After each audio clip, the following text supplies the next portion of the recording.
நீங்க camera centric phone வாங்கணும்னு நினைச்சீங்கன்னா கண்டிப்பா விவோவோட எக்ஸ் சீரிஸ் உங்களுக்கு ஒரு ஆப்ஷனா இருக்கும். அதுலயும் எனக்கு கொஞ்சம் காம்பாக்டா வேணும்னு எதிர்பார்க்குறீங்க அப்படின்னா இப்போ விவோல இருந்து பாத்தீங்க அப்படின்னா விவோ X300 FE அப்படின்ற இந்த ஒரு மாடல் லான்ச் பண்ணியிருக்காங்க. முக்கியமா சொல்லணும் அப்படின்னா ஜஸ்ட் இந்த ஃபோன் கேமராக்காக மட்டும் கிடையாது, சூப்பரான பேட்டரி கொடுத்துருக்காங்க, ஸ்னாப்டிராகன் 8 Gen 5 ப்ராசஸர் கொடுத்துருக்காங்க, இந்த மாதிரியான எக்ஸ்டெண்டர்லாம் கொடுத்துருக்காங்க. இந்த ஃபோன்ல என்ன நல்லா இருக்கு நல்லா இல்லை அப்படின்ற எல்லாத்தையும் இந்த வீடியோல பார்த்துடலாம். நீங்க பார்த்துட்டு இருக்கிறது லெவடலி டெக் சேனல். நான் சுகுமார். வாங்க வீடியோக்குள்ள போகலாம். குயிக்கா ஒரு அன்பாக்சிங் பண்ணிடலாம். ஃபர்ஸ்ட் மேல க்ளோ ஆகக்கூடிய இந்த ஒரு ரேப்பர் ரிமூவ் பண்ணிடலாம். X300 FE அப்படின்றதையும் ஃப்ரண்ட்ல மென்ஷன் பண்ணிருக்காங்க. அண்ட் பேக் சைடுல பிரைஸ் மத்த இன்ஃபர்மேஷன்லாம் கொடுத்துருக்காங்க. இப்போ சீலை கட் பண்ணிட்டு பாக்ஸை ஓபன் பண்ணோம் அப்படின்னா உள்ள எடுத்த உடனே மொபைல் தான். மேல இருக்க இந்த ஒரு ரேப்பர் ரிமூவ் பண்ணா செம்ம ஹேண்டியா இருக்கு. இதை பத்தி டீடைலா உள்ள பார்க்கலாம். டர்ன் ஆன் பண்ணிட்டு சைட்ல வச்சிடுறேன். நெக்ஸ்ட் ஒரு குட்டி பாக்ஸ் இருக்கு. அதுல சிம் எஜெக்டர் டூல் கொடுத்துருக்காங்க. யூசர் மேனுவல்லாம் வந்துருது. இதை தவிர மொபைலோட கலர்லயே ஃபோன் கேஸுமே வந்து கொடுத்துருக்காங்க. மொபைலோட போட்டு பார்த்தா நல்லாவே ஃபிட் ஆகுது. அடாப்டரை பொறுத்த வரைக்கும் 90 வாட் சப்போர்ட் பண்ணக்கூடிய ஃபாஸ்ட் சார்ஜிங் அடாப்டர் கொடுத்துருக்காங்க. லைவாவே டெஸ்ட் பண்ணி எப்படி இருக்கு ரிசல்ட்னு பார்த்துடலாம். அண்ட் ஒரு டைப் சி கேபிளுமே பாக்ஸ்ல கொடுத்துருக்காங்க. ஃபர்ஸ்ட் எடுத்தோடனே டிசைன், லுக், டியூரபிலிட்டி எந்த அளவுக்கு இருக்கு அப்படின்றத லைவா டெஸ்டே நம்ம பண்ணி பார்த்துடலாம். அந்த வகையில் இந்த ஃபோனை பார்த்தோன்னே என்ன தோணும்? காம்பாக்டான ஃபோன் தான். எனக்கு அதே தான் தோணுச்சு. செம்ம காம்பாக்டா இருக்கு. கையில் ஹோல்டு பண்ணும்போது அந்த ஃபீல் சூப்பராக இருந்தது. பட் ப்ரீமியமா இருக்கா அப்படின்னு கேட்டிங்கன்னா இதில் சைடு ஃப்ரேம் ஃபுல்லாக அலுமினியம் அலாய் கொடுத்துருக்காங்க. அண்ட் பேக் சைடு வந்து கிளாஸ் கொடுத்துருக்காங்க. அண்ட் அது கேமரா பம்ப் வரக்கூடிய ஏரியாவுமே பார்த்தீங்க அப்படின்னா மெட்டல் தான் யூஸ் பண்ணியிருக்காங்க. இதனால் இந்த மாதிரி கீழேலாம் வச்சிங்கனாலும் கூட பெரிய லெவலில் டேமேஜ் ஆகாமல் இருக்கிறது ஹெல்ப்ஃபுல்லாக இருக்குது. இந்த கேமரா பம்ப் எந்த ஃபோனில் இப்படி வந்தது அப்படின்றது நிறைய பேருக்கு தெரிஞ்சிருக்கும். ஆமாம், பட் இந்த டிசைனுமே பார்க்குறதுக்கு அந்த ப்ரீமியமான ஃபீல் சூப்பராக கொடுக்குது அப்படின்னு தான் சொல்லணும். அண்ட் அது மட்டும் இல்லாமல் கலர் அப்படின்னு பார்க்கும்போது 3 டிஃப்ரெண்ட் கலரில் இருக்குது. நம்ம கையில் இருக்கிறது இந்த ஆலிவ் அப்படின்ற க்ரீன் கலரில் வந்து கொடுத்துருக்காங்க. மேட் ஃபினிஷில் என்ன தான் ஃபிங்கர்ஸ்லாம் வச்சாலும் கூட இந்த ஸ்மெட்ஜஸ்லாம் படாத அளவுக்கு நல்லாவே இருக்கு. வெயிட் 191 கிராமும், திக்னஸ் வந்து 7.99 mm வந்து கொடுத்துருக்காங்க. ரியலாக சொல்லணும் அப்படின்னா கையில் ஹோல்டு பண்ணால் செம்ம காம்பாக்ட். ஏற்கனவே உங்களுக்கு நிறைய பேருக்கு தெரிஞ்சிருக்கும். நான் மோஸ்ட்லி இந்த காம்பாக்ட் ஃபோன்ஸ்னால் ரொம்ப லைக் பண்ணுவேன். இந்த ஃபோனுமே ஒரு காம்பாக்ட் லவராக இருக்கீங்க அப்படின்னா செம்மையாக உங்களுக்கு பிடிச்சி போகும். இதை தவிர ஐபி ரேட்டிங் IP68 and 69 வந்து கொடுத்துருக்காங்க. டேரெக்டாக இந்த மாதிரி தண்ணிக்குள்ளே போட்டாலும் சரி, இல்லை IP69 இருக்கனால ஃபோர்ஸை தண்ணி அடித்து தான் காட்டணும் அப்படின்னாலுமே அதையும் அடித்து டெஸ்ட் பண்ணிட்டேன். இந்த போர்ட்ஸ் இருக்கக்கூடிய ஏரியா, ஸ்பீக்கர்கள் இருக்கக்கூடிய ஏரியா, கேமரா பம்ப் இருக்கக்கூடிய இடம் எல்லாத்துலேயுமே தண்ணி அடித்தோம். இது வரைக்கும் நல்லா தான் வேலை செய்யுது. ஸோ டியூரபிலிட்டியுமே பாஸ் ஆயிடுச்சு. சிம் ஸ்லாட்டை பொறுத்த வரைக்கும் டியூவல் சிம் ஸ்லாட் கொடுத்துருக்காங்க. ஸ்பீக்கர் அப்படின்னு பார்க்கும்போது ஸ்டீரியோ ஸ்பீக்கர் கொடுத்துருக்காங்க. சவுண்டுமே நல்லா லவுடராக இருக்கிற ஃபீல் தான் வருது. இதை தவிர ஐஆர் பிளாஸ்டருமே கொடுத்துருக்காங்க. டிவி இந்த மாதிரிலாம் கூட கண்ட்ரோல் பண்ணிக்க முடியும். அண்ட் ரைட் சைடில் இந்த வால்யூம் ராக் இருக்கு அண்ட் பவர் பட்டன் வந்துருது. இதை தவிர in display fingerprint scanner. Next டிஸ்பிளேக்கு வந்தோம் அப்படின்னா நான் ஃபர்ஸ்ட் நோட் பண்ணது அந்த பெசல்ஸ் தான். செம மினிமம் பெசல்ஸாக கொடுத்துருக்காங்க. ரியலாகவே அந்த ஃபுல் வியூ டிஸ்பிளே இருக்கிற ஃபீல் தான் வந்து கிடைக்குது. இதை தவிர சைஸ் அப்படின்னு பார்க்கும்போது காம்பாக்டான ஃபோனு 6.31 இன்ச் தான். 1.5K AMOLED டிஸ்பிளே யூஸ் பண்ணியிருக்காங்க. அண்ட் இதை தவிர 120Hz ரிஃப்ரெஷ் ரேட்டோடையுமே வருது. அண்ட் HDR10+ சப்போர்ட் கொடுத்துருக்காங்க. நெட்ஃப்ளிக்ஸ் HDR சப்போர்ட்டுமே வருது. PWM டிமிங் வந்துட்டு 2160 Hz வந்து கொடுத்துருக்காங்க. சப்போஸ் நைட் டைம்லலாம் ஃபோன் அதிகமாக யூஸ் பண்ணுறீங்க அப்படின்ற பட்சத்தில் உங்களுக்கு இது செம்ம சப்போர்ட்டாக இருக்கும். அண்ட் பீக் பிரைட்னஸை பொறுத்த வரைக்கும் 5000 nits வந்து கொடுத்துருக்காங்க. இண்டோர் அவுட்டோர்லாம் எந்த அளவுக்கு இருக்குது அப்படின்னு பார்க்கும்போது டைரக்ட் சன்லைட்டில் கூட இந்த மாதிரி நடந்து போகும்போதெல்லாம் ஃபோன் யூஸ் பண்ணாலும் கூட டிஸ்பிளே நல்லாவே கிளியராகவும் பார்க்குறதுக்கு சூப்பராகவுமே இருக்குது. டிஸ்பிளேவோட ஓவரால் குவாலிட்டி வைஸ் பார்த்தீங்க அப்படின்னாலுமே ஒரு பெஸ்ட்டான டிஸ்பிளே யூஸ் பண்ணியிருக்காங்க. நார்மலாக கேம் ப்ளே பண்ணுறீங்க இல்லை வீடியோஸ் அதிகமாக பார்ப்பீங்க அப்படின்னாலுமே உங்களுக்கு செம சூப்பராக இருக்கும். பேட்டரி கெப்பாசிட்டியை பொறுத்த வரைக்கும் ஃபோன் சைஸுக்கும் உள்ளே இருக்கிறதுக்கும் சம்மந்தம் இல்லாத மாதிரி தான் இருக்கும். ரீசன் 6500 mAh பேட்டரி கெப்பாசிட்டி கொடுத்துருக்காங்க. 90 வாட்ஸ் ஃபாஸ்ட் சார்ஜிங் சப்போர்ட்டோட வருது. அடாப்டர் பாக்ஸ்லேயே வந்துருது.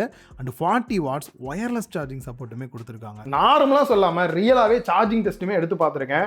அந்த வகையில் 1 to 10% சார்ஜ் ஆகிறதுக்கு 14 நிமிஷமும், 25% சார்ஜ் ஆகிறதுக்கு 26 நிமிஷமும், 50% சார்ஜ் ஆகிறதுக்கு 44 நிமிஷம் டைம் எடுத்துக்கிச்சு. 100% சார்ஜ் பண்ணுறதுக்கு 1 மணி நேரம் 18 நிமிஷம் கிட்ட டைம் எடுத்துக்கிச்சு. 6500 mAh battery capacity. இந்த ஒரு ஃபாஸ்ட் சார்ஜிங் ஓகே தான். ஸோ பேட்டரி லைஃப் எந்த அளவுக்கு இருக்குது அப்படின்னு பார்க்கும்போது நீங்கள் நார்மல் யூஸ்லாம் பண்ணுறீங்க அப்படின்னா தாராளமாக 1.5 நாளைக்கு மேலேயே கூட பேட்டரி லைஃப் கிடைக்குது. கொஞ்சம் ஹெவியாக யூஸ் பண்ணுறேன், கேம்லாம் அடிக்கடி ப்ளே பண்ணுறேன் அப்படின்னாலுமே 1 டேக்கெலாம் பேட்டரி லைஃப்க்கு நீங்கள் கவலை பண்ணணுன்னே தேவையில்லை. இந்த ஃபோனோட ஒரு பெரிய ஹைலைட்டு கேமரா தான். அதை பார்த்துடலாமா? 50 மெகா பிக்சல் சைஸோட ultra wide angle front camera கொடுத்துருக்காங்க. ஒரு சில இந்த ஃபோட்டோ சாம்பிள்ஸ் நீங்கள் பார்க்கலாம். நார்மலாக நீங்கள் வந்து செல்ஃபி ஃபோட்டோ லவராக இருக்கீங்க அப்படின்னா உங்களுக்கு பிடிச்சி போகும். ஏன்னா பியூட்டி மோடும் பெட்டராக இருக்குது. அதே மாதிரி ஆட்டோ ஃபோக்கஸிங் இருக்கனால இமேஜோட ஷார்ப்னஸுமே சூப்பராக இருக்குது. உங்களுக்கு வேணுன்ற இடத்த கிளிக் பண்ணி ஃபோக்கஸ் ஆகிற மாதிரியும் நீங்கள் வந்து எடுத்துக்க முடியும். டிபெண்ட்ஸ் உங்களோட யூஸை பொறுத்த வரைக்கும். ஃப்ரண்ட்ல வீடியோ அவுட்புட் அப்படின்னு பார்க்கும்போது கூட 4K 60 FPS வரைக்குமே மேக்ஸிமம் எடுக்கிற மாதிரி வந்து கொடுத்துருக்காங்க. இந்த வீடியோ சாம்பிள் பாருங்க எந்த அளவுக்கு இருக்குன்றது உங்களுக்கே தெரியும். நெக்ஸ்ட் பேக் சைட் கேமரா செட்டப்புக்கு வந்தோம் அப்படின்னா ஒரு சின்ன குறை இருக்கு, அதை என்னன்னு பார்த்துடலாம். ஃபர்ஸ்ட் 50 மெகா பிக்சல் ஜைஸோட மெயின் கேமரா கொடுத்துருக்காங்க. சோனியோட IMX 921 சென்சார் வந்து யூஸ் பண்ணியிருக்காங்க. அப்பச்சர் வேல்யூ 1.57 வருது. இந்த ஒரு சில போட்டோஸ் அப்படியே பார்த்துக்கிட்டே வாங்க. Next 50 mega pixel size telephoto வந்து கொடுத்துருக்காங்க. இதுல சோனியோட IMX 882 சென்சார் யூஸ் பண்ணியிருக்காங்க. 3x அளவுக்கு ஆப்டிக்கல் ஜூம்ல உங்களால போட்டோஸ் எடுத்துக்க முடியும். Up to 100x அளவுக்குமே hyper Jhoome பண்ணிக்க முடியும். இந்த மூணாவது கேமரா தான் இன்னும் கொஞ்சம் பெட்டரா கொடுத்துருக்கலாமே அப்படின்ற மாதிரி தோணுது. 8 mega pixel ultra wide angle photos எடுக்கிறதுக்காக கொடுத்துருக்காங்க. 115 டிகிரி வரைக்குமே ஃபீல்ட் ஆஃப் வியூ கவர் ஆகுது. மெயின் கேமராவோட கம்பேர் பண்ணா எந்த அளவுக்கு வைடு கிடைக்கிறது அப்படின்றதையும் பாருங்க. 8 மெகா பிக்சல் அப்படின்றது குறையா இருந்தாலும் ஓரளவுக்கு போட்டோ பாத்தீங்க அப்படின்னா அவுட்புட் பெட்டராகவே இருக்கிற மாதிரி இருக்கு. போட்டோ எடுக்கிறீங்கன்னா ரொம்ப சிம்பிள். ஜஸ்ட் இந்த போர்ட்ரேட் மோடு மட்டும் போயிட்டு 23mm 35mm 50 85 100 உங்க இடத்துக்கு ஏற்ற மாதிரி இந்த மாதிரி சேஞ்ச் பண்ணி மட்டும் எடுத்தீங்க அப்படின்னா போதும். ஃபோட்டோஸ் அந்த பேக்ரவுண்ட் பிளர் எஃபெக்ட் வந்துட்டு அந்த 85mm அதுக்கேற்ற மாதிரியான பேக்ரவுண்ட் பிளர் எஃபெக்டோட அவுட்புட் வேற லெவலில் இருக்குது. இந்த இமேஜஸ்லாம் பாருங்களேன், நம்ம ப்ராம்ப்ட் கொடுத்து வித்தியாசமாக பண்ணுவோம்ல, அந்த மாதிரி எதுவுமே இல்லாமல் கேமராலேயே பார்த்தீங்கன்னா AI கிரியேட்டிவ் அப்படின்ற ஒரு ஆப்ஷன் கொடுத்துருக்காங்க. அது மூலியமாக இந்த மாதிரி டிஃப்ரெண்ட்டான ஃபோட்டோஸ்லாம் ஈஸியாக எடுக்க முடியுது. இதை தவிர லேண்ட்ஸ்கேப் நைட் மோடில் எடுக்கப்பட்ட அந்த ஒரு சில ஃபோட்டோஸுமே பார்க்கலாம். பார்க்க சூப்பராகவே இருக்குது. வேகமாக ஓடக்கூடிய கார் இல்லை வேகமாக நடந்து வரீங்க அந்த டைமில் வந்துட்டு ஒரு கேண்டி ஃபோட்டோ மாதிரி எடுக்கணும் அப்படின்னாலுமே இந்த ஸ்னாப்ஷாட் மூலியமாக எடுத்துக்கிட்டீங்கன்னா சூப்பராகவே இருக்கும். அண்ட் வீடியோ அவுட்புட்டை பொறுத்த வரைக்கும் மேக்ஸிமம் 8K 30 FPS வரைக்குமே கொடுத்துருக்காங்க. 4K பொறுத்த வரைக்கும் 120 FPS வரைக்குமே வீடியோ எடுத்துக்க முடியும். அண்ட் பேசிக்காக 4K அண்ட் 1080p ரெண்டுமே 60 FPS வரைக்கும் மேக்ஸிமம் எடுக்கிற மாதிரியுமே வந்து கொடுத்துருக்காங்க. இந்த வீடியோ அவுட்புட் பார்த்தாலுமே நார்மலாக நீங்கள் ஒரு கண்டென்ட் கிரியேட்டர் அதிகமாக வீடியோஸ்லாம் எடுப்பீங்க அப்படின்னு நினச்சிங்கன்னா கண்டிப்பாக இது உங்களுக்கு செம சப்போர்ட்டாக இருக்கும். ஏன்னா வீடியோட ஸ்டெபிலிட்டியும் பெட்டராக இருக்குது, வீடியோ அவுட்புட்டுமே சூப்பராக இருக்குது. டெலிஃபோட்டோக்காக எக்ஸ்டெண்டருமே செப்பரேட்டாக கனெக்ட் பண்ணுற மாதிரி இருக்குது. இது தேவையானதையும் பார்த்துடலாம். இந்த எக்ஸ்டெண்டருக்காகவே இந்த ஸ்பெஷலான கேஸ் செப்பரேட்டாக வாங்க வேண்டியதாக இருக்கும்.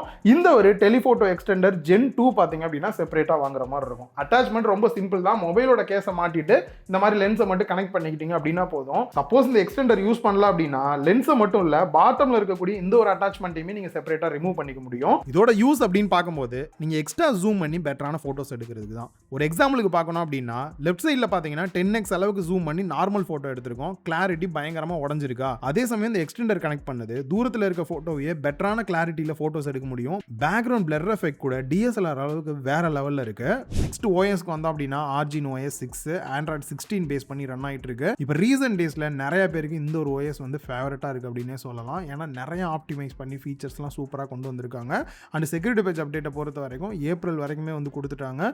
இதை தவிர அவங்க ப்ராமிஸாக சொல்லக்கூடிய அப்டேட்ஸ் அப்படின்னு பார்க்கும்போது 5 வருஷம் ஆண்ட்ராய்டு அப்டேட்டும் 7 வருஷம் வரைக்குமே செக்யூரிட்டி பேஜ் அப்டேட் கொடுக்குறாங்க. அண்ட் செக் பண்ண வரைக்கும் இந்த தேவையில்லாத ப்ளோட்வேர்ஸ் கொடுக்க தான் செய்கிறாங்க. கிட்டத்தட்ட ஒரு 5 இந்த மாதிரி இருக்கு. பட் அதுலேயும் ஒரு சிலது நம்ம ரெகுலராக யூஸ் பண்ணக்கூடிய ஆப்பாக தான் இருக்கு. கனெக்டிவிட்டியை பொறுத்த வரைக்கும் Bluetooth 6 NFC சப்போர்ட்டுமே இருக்கு. 5G பேண்டை பொறுத்த வரைக்கும் 18 பேண்ட் சப்போர்ட்டோட கொடுத்துருக்காங்க. அண்ட் eSIM சப்போர்ட்டோட கொடுத்துருக்கிறதுமே நல்ல ஒரு விஷயமா தான் இருக்கு. நெக்ஸ்ட் எனக்கு கேமரா மட்டும் இல்லை ப்ரோ, கொஞ்சம் பர்ஃபார்மன்ஸும் பெட்டராக வேணும்னு எதிர்பார்த்தீங்கன்னா Snapdragon 8 Gen 5 ப்ராசஸர் யூஸ் பண்ணியிருக்காங்க. AnTuTu ஸ்கோரை பொறுத்த வரைக்கும் நியர் 3 மில்லியன் வரைக்குமே கிடைச்சிருக்கு. Geekbenchல சிங்கிள் கோர் வந்துட்டு 2831, மல்டி கோர் வந்துட்டு 9097 கிடைச்சிருக்கு. CPU throttling 69%, wild life extreme stress டெஸ்ட்டை பொறுத்த வரைக்கும் 99.6% வரைக்குமே வந்திருக்கு. அண்ட் நம்ம டெஸ்ட் பண்ணி பார்த்த டிவைஸ் வந்து 12GB RAM 512GB இன்டர்னல் ஸ்டோரேஜோட, ரேமோட type LPDDR5X Ultra, storage type UFS 4.1 use பண்ணியிருக்காங்க. இது எந்த அளவுக்கு ரியல் லைஃப்ல பெஸ்டா இருந்துச்சுன்னு பார்க்கும்போது நீங்க நார்மலா வந்துட்டு யூஸ் பண்றீங்க பிளஸ் கேமரா யூஸ் பண்றீங்க அப்படின்னாலுமே அந்த லாக் ஃப்ரீயா இருக்கிறதுக்கு வந்து ரொம்ப சப்போர்ட்டா இருந்தது.